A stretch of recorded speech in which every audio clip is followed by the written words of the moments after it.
The following presentation covers floor preparation and finishing for floating floor installations. Always read the instruction manual enclosed with your product before you begin installation. Enclosed instructions supersede any comments made in this presentation. Suitable subfloors include wood, concrete, OSB, linoleum, vinyl, porcelain, and ceramic tile. Cushioned vinyl is not a suitable subfloor for any LVT product. Any grout line must be filled with a skim coat of floor leveler. Radiant heated floors are allowed, but temperatures must be maintained between 65 and 85 degrees Fahrenheit. Climate. All Best Buy hardwood, laminate, and LVT products are designed to be installed in climate-controlled buildings. Temperatures should be maintained between 65 and 85 degrees Fahrenheit. Hardwood and laminate require relative humidity to be between 35 and 65%. Products must be brought into the climate-controlled installation site 60 hours prior to installation for acclimation. Leave closed packages in a horizontal position, stacked no more than 3 cartons high during acclimation period. Moisture. LVT products are waterproof but not vaporproof. A calcium chloride test must be performed and vapor emissions cannot exceed 8 pounds.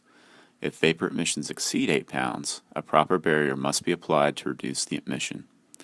When installing hardwood and laminate products, a suitable polyethylene, 2-in-1, or 3-in-1 moisture barrier must be used as an underlayment.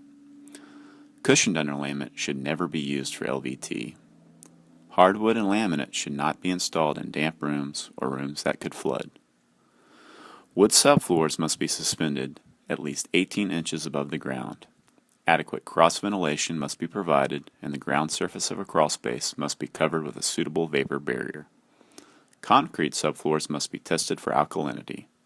Test for pH prior to installation. If alkalinity level is 9 or higher, a proper barrier must be applied before installation. New concrete needs to cure for at least 60 days prior to installation. Calcium chloride and pH level test kits can be purchased at most flooring retailers, hardware stores, or online. Levelness. Subfloors must be clean, dimensionally stable, which means no up and down movement to the floor, and level. Any change in elevation of 1/8 of an inch or more within a 3-foot radius must be corrected. This includes both slope of floor and any indentations, cracks, holes, etc.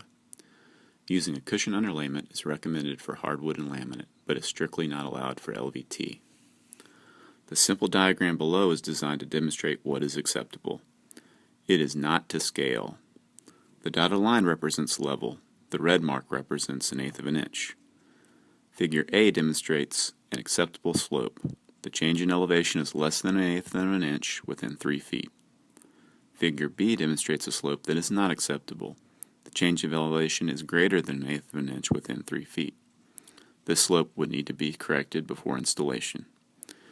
Figure C demonstrates holes that would need to be filled, and Figure D demonstrates a bump that would need to be ground or sanded down. Expansion spacing and finishing trim. You must leave a minimum of a 1/4 inch gap with LVT and 3/4 inch gap with hardwood and laminate along all changes in flooring type. Vertical obstructions, walls, permanent cabinets, posts, air vents, pipes, etc. in large rooms at 24-foot intervals and in all doorways.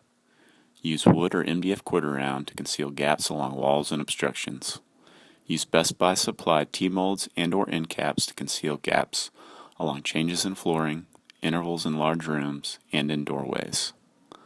All finishing trim and moldings must be installed in a way that does not prevent the floor from freely floating. Quarter round must be attached to walls, not the floor, and must not be pinching the floor under the pressure of a nail or screw. You should be able to easily slide a sheet of paper between the quarter round and the flooring planks. Doorway transition pieces should never be nailed through the flooring planks.